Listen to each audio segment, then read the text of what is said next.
Hey there, friends. It's KHOU reporter Melissa Correa, and I am joined with a great group of women. We're talking about the importance for gals to have pals today. This is a digital extra. If you're looking for the story that aired on KHOU, you're welcome to click below on the link or go to khou.com where this story lives. But let's get right into it.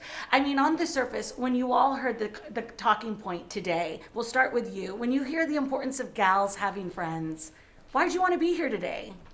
You know, I've moved out of my hometown, my home country, South Africa, about 10 years ago. So for me, having important relationships is so important because you're away from family. Yeah. And my girls, I mean, when you meet a new friend, it's so intense.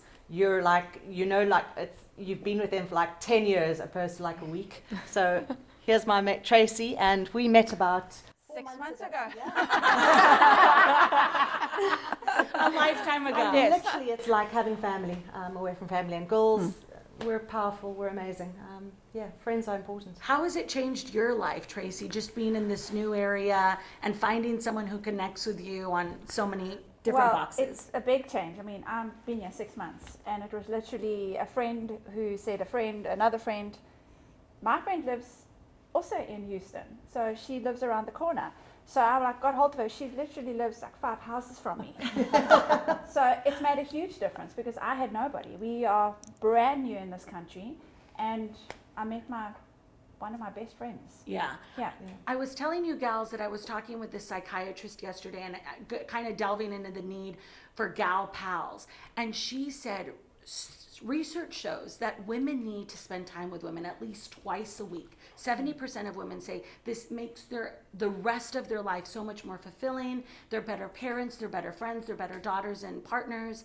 I mean, April, have you noticed that at all? The importance of having friends and how it impacts everything else? Everything. I mean, especially over the last year, we've had some serious, issues personal issues, and I know that I wouldn't have made it. I mean, they literally picked me up off the floor.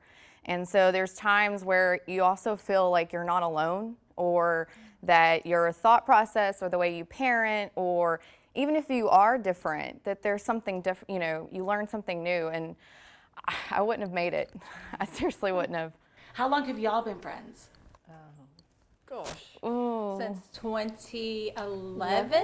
I think we met in 2010, but we didn't actually start our friendship till a year later. So you all are you met as adults. Yes. Yes. It's hard, right? Yes, Making yes. friends with adult It's women? hard. Yes. Yeah. We met through her husband at a happy hour that we just both happened to go to. Is it one of these things where your husband knew that you needed girlfriends? Because I'll say this because the psychiatrist says men they're not vulnerable by nature. They're not ones to share their emotions. And that's why we don't connect with them on all of these levels. And I think a lot of guys who are secure know that. Their wives need a friend. I think mine probably needs a break. But I think he definitely sees the importance of it. So, I mean, my social calendar is constant, and he's never intervened with that. And so I think, if anything, he totally gets it and knows that he might not need that social, atmosphere, but I have to have it. And but yeah, they work together, and then we work together. And then we've just I fell in love with her kids, and the rest is just pretty much history. You all mentioned work, and so I got to bring in my friend, Brandy Smith. She is an anchor and a reporter here at KHOU, but you're also a good friend of mine. And you can touch on this because right next to you is your other BFF, Megan. But women finding friendships at work is always a tricky thing. And I think that's why a lot of ladies proceed with caution. What's it like for you? Because you've moved from Oregon down to Houston, and you have friends in the workplace and out of work. How does that differ? How is it different? How does it help you? Well, it's hard because especially in the news business, maybe it is in other industries as well, but your newsroom is your family. And I really found myself relying on that too much back home in Oregon. So when I moved here initially, I thought I'm going to keep everyone at a distance. My job is my job, but it was really isolating. Yeah. I didn't really find any girlfriends. In fact, the only friend I took from my first job here in Houston, we really got close after I left. So coming to KHOU, it was hard because you want to find a personality you click with, but we all work different shifts, so it's hard to really get to know anybody. and you and I just hit it off. I kind of forced you. My friend, how would you feel about being my friend? But what is, I know you probably met Megan on the job because she's with Houston Moms Blog, but how, you know, I was telling a girl, I said, why do you think it's so hard to find friends as an adult? And she said, I wish it were like when we were 5, when you could go on a playground and see a girl on the swings and say, we're now going to be best friends. Why, like, what was it navigating with Megan?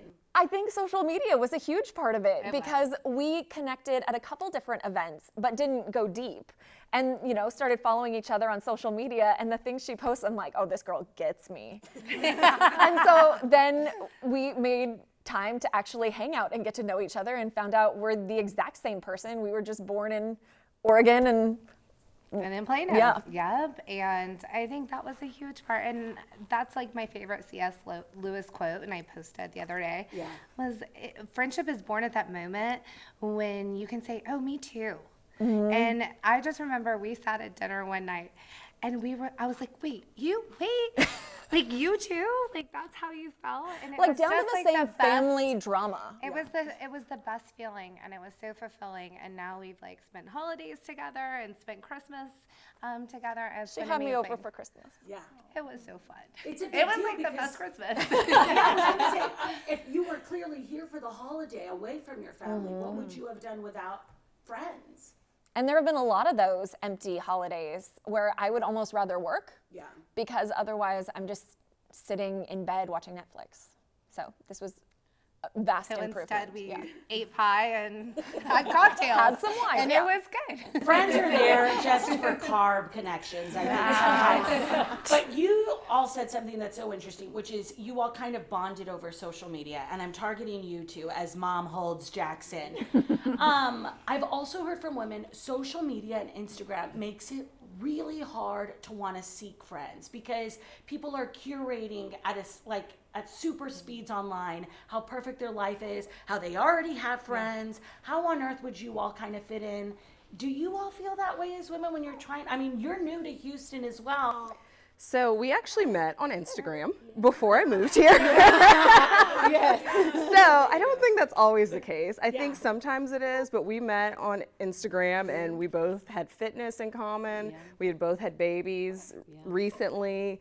And when I found out I was moving to Houston, I started asking her questions, and she was more than happy to give me information because Houston is huge, especially coming from New Orleans, which is much smaller. And then we just kind of hit it off that way. And since I've been here, then we have started meeting in person and hanging out. But yeah, we met. I've been here about 6 months, and I say we met over a year ago or something, and we just stayed in touch. Feel like you all dated a little? Kind of. We like text and chat before we even actually met in person. We did more chatting through the phone than we actually, saw each other in person. We tried to get together in person a few times when she came, but life, happened, and neither one of us got offended. It was just like, okay, we'll try to catch up next time you're here in town.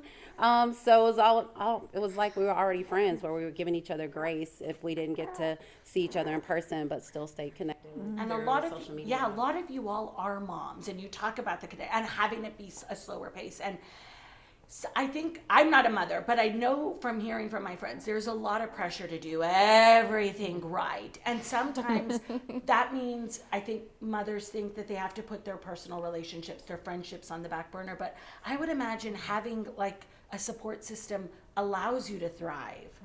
Absolutely. Oh, yes. Yeah. It does. No. Does it make you a better mother having friends? Yes. And It in makes what me way? happier. I Yeah. mean, it makes me want to be a better mom. When I get that time away with my girlfriends, I feel fulfilled and my cup is full. And so then I can go back into my regular Groundhog's Day life and, get stuff done. But I know that I have like my tribe around me, whatever your tribe looks like. I think it's important to have it. Yeah, go ahead. Oh, I was just about to say, I think the tribe makes it so accurate because, you know something that I don't know. So when we get together, we talk about our lives, and then we learn about other things. Because even when I was researching different areas for her, I learned something about, education in Katie and stuff like that. So you just learn so much from each other as well. It's not just, filling your cup. It's, you're actually learning. Yeah. You get great, honest advice from your friends. Yes. Yeah. They don't say, well, you're doing it great. They can actually say and be honest about it and say, how about you do it this way? What you did there was like not cool, and you love them for it. We don't say it nicely like that. We don't. I will say, I want to go down the table. that to me. What is the one thing you look for in a friend? I tell Brandy all the time, the one thing I look for when kind of scouting a friend is the way they speak about their other friends. If you were saying something not necessarily pleasing or kind about a woman who is your friend, that is a red flag to me, because I think, oh my gosh, is there going to be a chance that if I share and get vulnerable with this lady, she'll do the same? But what do you look for? It's almost like a vibe. Be real with me.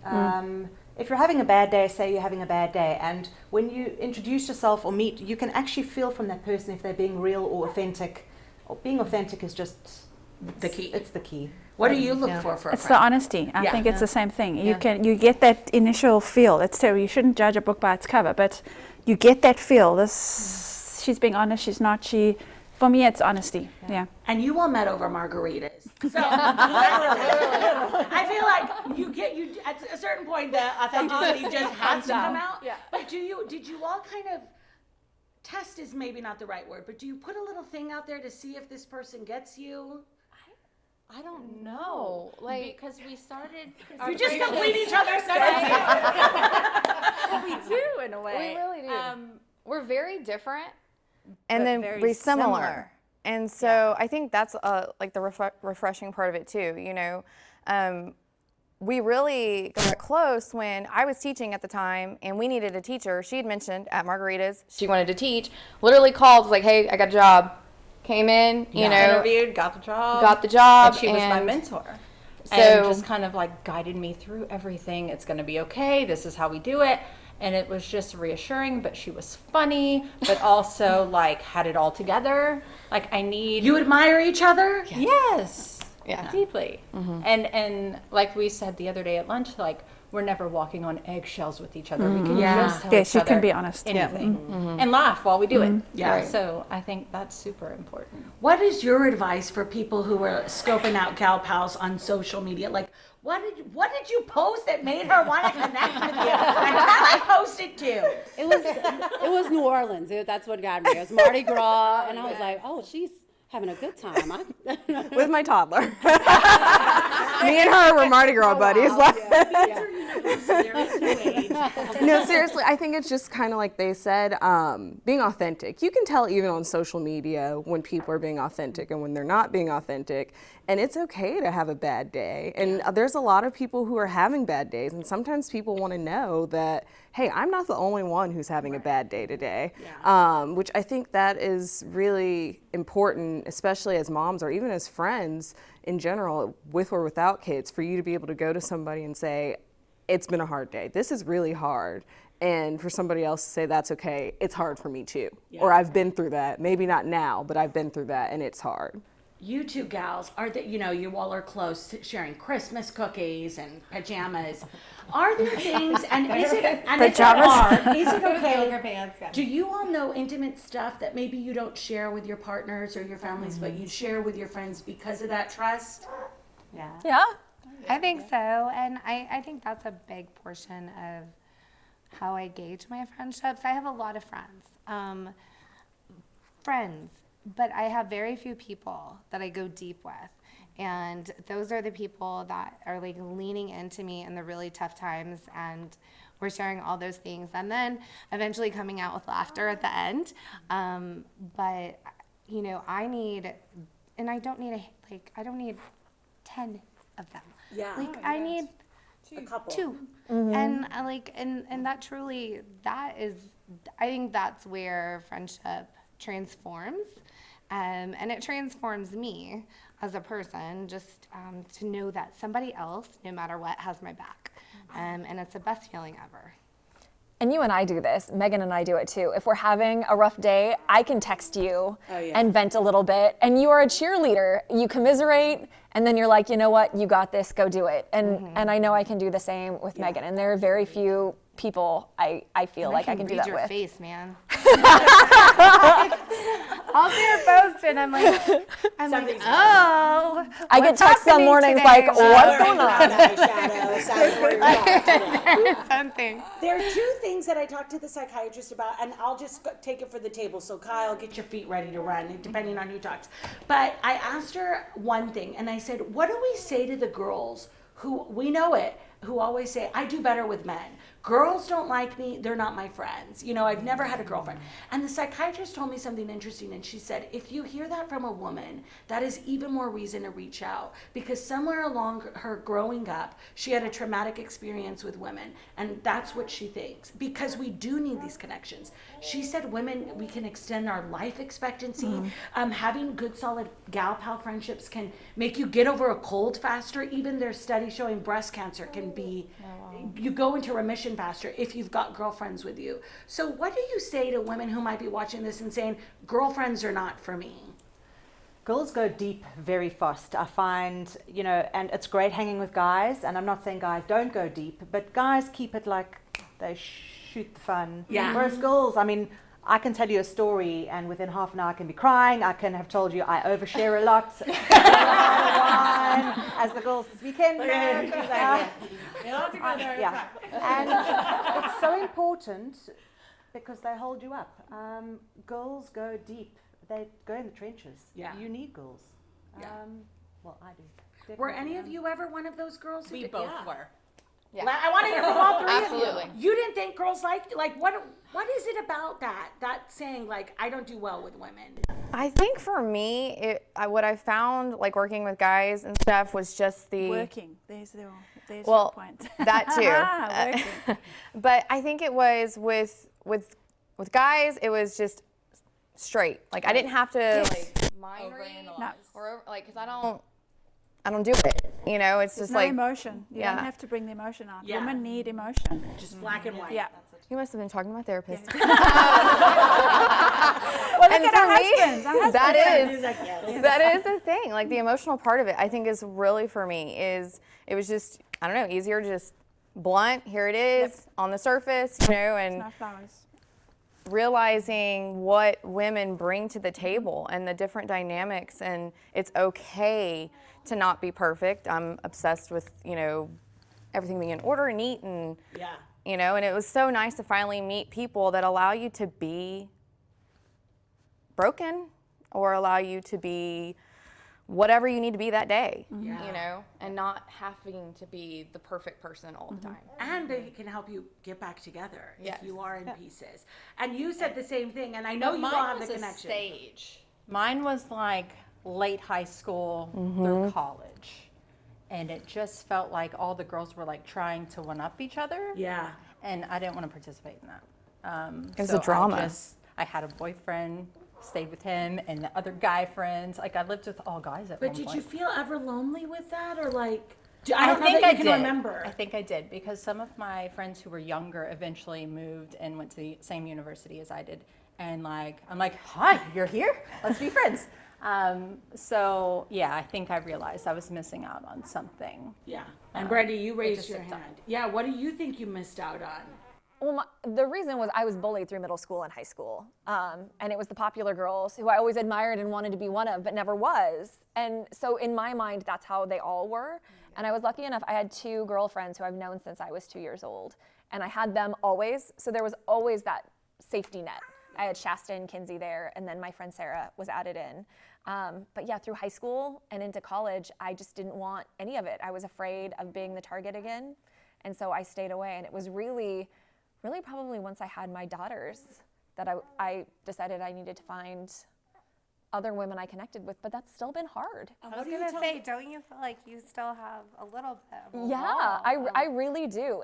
It's been hard for me, but I wanted to go back to something that they were saying about kind of dating. Yeah. Because that's really what you and I totally dated before we decided we were going to be friends. Like, you want to see a movie once a week for 7 weeks? Megan and I dated, and I think that's so important to stress. Like it's not always an instant connection. You want to test it out first and see. What do you tell your daughters now about girlfriends? It's hard because they're 12 and 14, so they're very much in that stage where girls can be mean. And they tear each other down. My 14-year-old, it's not so much of an issue because girl has confidence, so she is fine. But really talking my 12-year-old up and having her realize there are going to be friends that she connects with, and make sure you keep those friends. You don't need to have friends just to have friends. Yeah. You don't need 20. If you have 2 great ones, you're going to be set. And I think it's okay that, like, not everybody's going to be your person. It's okay. Like, that doesn't mean that person's a bad person or you're a bad person, but you're just not going to mesh with everybody. Just like you said with dating, like, you can date a bunch of people and it doesn't mean that you strongly dislike that person, but you just don't mesh well. Yeah.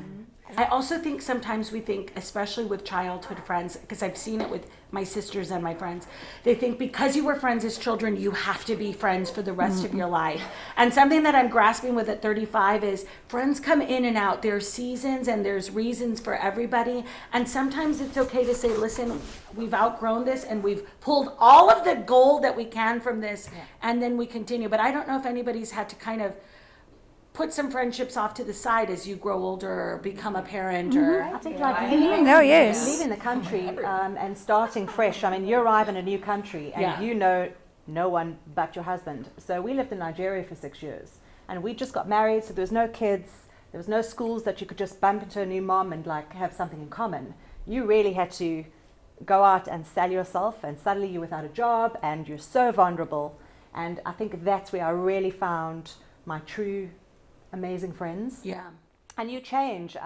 You're meeting people from all walks of life, and I think that's why friendship for me is so intense. I'll marry you in a week. Really, there's no dating for me. It's like, let's just get this stuff done. It's like, I don't know, our eyes could get bigger. So, yes, I think it depends on, the older you get, you start knowing what you want that works, and your friends are your family. Yeah. Really, they really are. I'm blessed with amazing friends. And you mentioned that connection, but somebody over here was like, yeah, to seasons of friends and breaking up. But I find that when I let go of those friends, I grieve it because it is a major loss to me. I'm making a decision because I give them so much time. And so I don't know what it's like for you, as I said, like when you've had to walk away from friendships because you realize you've outgrown them or they've become toxic. It's possible, right? It's possible, but I am the same way. I take it very personally. And like you said, it's not that you're enemies. You want still what's best for those people. It's just that you realize they're not reaching out to you. Yeah. And you don't feel the urge to reach out to them as much. Yeah. And so it kind of just naturally dissipates. But also I've moved around a bit, like Karen. And so I've got like pockets of friends here and pockets of friends there. And then I've got this one who was here. I came back. She's still here. She's not going anywhere. No. And I didn't. You spoke up, Megan. I didn't know if you had anything to add about that, about seasons and. Yeah, so I mean, I think you go through naturally, like maybe a difficult time. So when Quinn was going through her congenital heart defect surgeries and what have you, I naturally made friends through that experience. And then as she's, gotten older and we've kind of gotten a little bit past her surgeries and what have you, those friendships, I mean, it was a season in my life where I needed those people. Same thing when I went through infertility. I needed a handful of people to support me in that decision and to cheerlead me. And then, as we get older, we find we're just in different places and, likely it's going to be something similar with friends that I have now. But I always am grateful for those seasons too.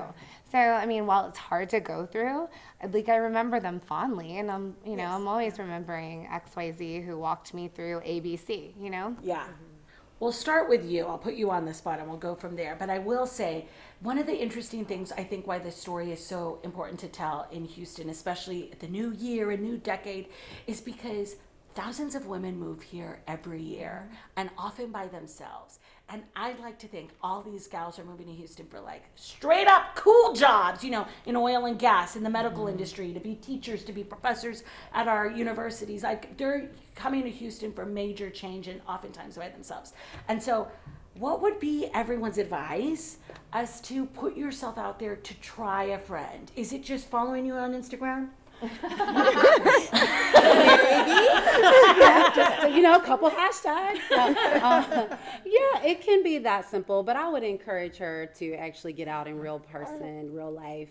I've talked to different females about that, and being vulnerable, I think, is important too. Like maybe you're used to, maybe just going to the grocery store and maybe saying hi, but maybe go ahead and join that running club. If you've been thinking about doing a 5K, why not make it, a social event or an opportunity? Or, I would just say, just look for opportunities, even in maybe the weaker points and, something in you that may be scary. It's scary to date online as well sometimes. But, you just never know what opportunities and, I guess nuggets you can get from just kind of putting yourself out there. So that's what I would encourage. Well, Houston is huge. It is huge. I mean, it really is opportunity. I mean, you have so many charities you can get involved in and volunteer. I mean, work, there's part-time. I mean, you really can do about anything here. Yeah. And everything's convenient and it's close. I mean, granted traffic, but Uber. yeah.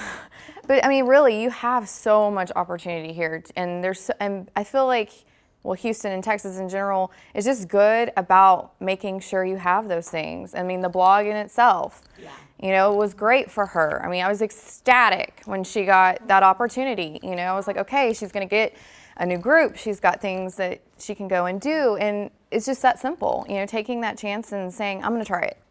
I think you can bring it home more. We spoke about moms just now. Your friend, your children's friends. That's how you meet people. Yeah. Coming to a new country. I didn't have any friends. My friends are all back in South Africa. But I've met girls through my kids. I can abuse my kids a little bit. Just So for bring, fun, not for we real. said it's a way of, but you've got to put yourself out there. I mean, the girls that I've met in our little neighborhood have said, if you didn't make the teas or come to the parties or whatever, you'd be sitting at home. So I don't have to have a South African accent No. to be your friend. No. No, you have to be love in a it. group text. We have a group text that's epic with our neighborhood, just our neighborhood moms. And Tracy, to her credit, has put herself out there multiple times, inviting us to dinner, to come over for like mimosas in the things. You have to morning put or yourself whatever. out there. I mean, Does and she's anybody ever not 100%. come? Yes, but they're all I mean, all you have polite and people there. polite. Yes. I've always got people there. But there's always someone. There's always There's a lot someone. of girls, so I don't want them all there at once. Yeah, so You have to put yourself out there. Like they mentioned, I've moved around a lot also, and it's very easy to kind of feel sorry for yourself, like, oh, I'm the new girl in town, especially if you're in a place where people have known each other for forever. But people are willing to make friends. It's just if they're already comfortable, you kind of have to put yourself out there, kind of like we did. But I mean, I had joined the blog when I first moved here so that I would meet people and join different organizations. And I've met lunch for several women, and my husband's always like, well, who are you meeting now? How do you know anybody? And I overheard, if I heard correctly, you moved here because your husband relocated. And Yes. I will say, women putting themselves out there to find friends probably makes it less resentful, right? And that it doesn't give opportunity for that to build inside your marriage because you're out there creating a life for yourself. And my husband works a lot. He works like 60 to 80 hours a week. So I have to put myself out there. And kind of like I mentioned, my toddler and I did Mardi Gras by ourselves last year because he was working. And I'll tell her, I was like, well, I might have Sloan with me, but we'll come, or as you can see today. So I just bring the kids in. But I mean, most women are totally okay with it. Even my friends who don't have kids, they're like, bring them on. We'll go get lunch, whatever it is. So it's just putting yourself out there. And don't you want to find the people who are okay with it because they will be your friend? Absolutely. But also, you must remember, men don't make friends very easily. So, I mean, I've also got a husband that's never home. He's always working. So when we arrived, he had no friends. I had no friends. But I had to find friends for him too. So it was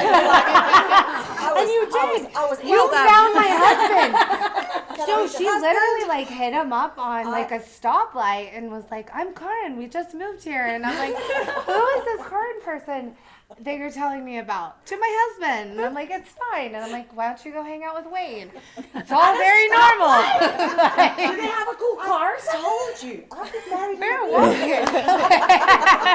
It's important that you put yourself out there and you're not just helping yourself make friends. Your kids watch you. Right. Your kids, if you make friends easily, it makes them feel vulnerable enough to make friends for themselves. If you make things hard and hide behind the door, and it makes them feel that they can't go out and be brave. Yeah. And making friends, you need to be brave. You can be turned down. People will say no. And kids do get it. Because, like, my son, I'll never forget one day, he was like, when I grow up, I'm going to move next door to you guys so the kids and I can come over when my wife's at girls' night. I mean, my son gets it, you know, like, okay, this is what they do. Yeah. I also think it's cool, and I'm going to include this in the piece that is going to air on TV, but Bumble, it's a big dating app out of Austin, and they, a couple of years ago, launched Bumble BFF. And they actually sent me a story of two gals in Houston who met each other, but they did online dating, so to speak. That's amazing. And you can kind of scroll through and see what women are into and what their pictures are like. But part of me thinks, listen, it's 2020, just do something, right? Right. I joined Peanut, which is very similar. I've like talked to a few people. I haven't met anybody in person yet, but it's the same concept. Like you literally swipe left to right and decide whether or not. And if it's a match, they'll let you know and they'll say, "Hey, you two matched. Go message them." Funny. Yeah. Now, the best advice is walk out your front door. There are a million things you can be doing, but you've got to be brave and walk out the door. It's Yeah, they're not going to come. No, they're not going to come. Not at.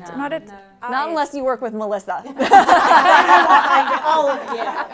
This is such a good chat, and I think we'll end it there. And listen, folks, if any of you want to reach out to these gals, raise your hand. How many of you write for the Houston Moms blog? This is how you can find them. They cannot hide. They're online. Go to the website, Google Houston's Mom blog. You'll find all of these gals and their write-ups there. And thank you for sharing with me. And I feel more fulfilled even just talking about friends and having Brandy here. And I just hope that whoever watches this and you all here participate, you feel a little better leaving today, because who doesn't want to celebrate gals? absolutely Especially with your friends. super.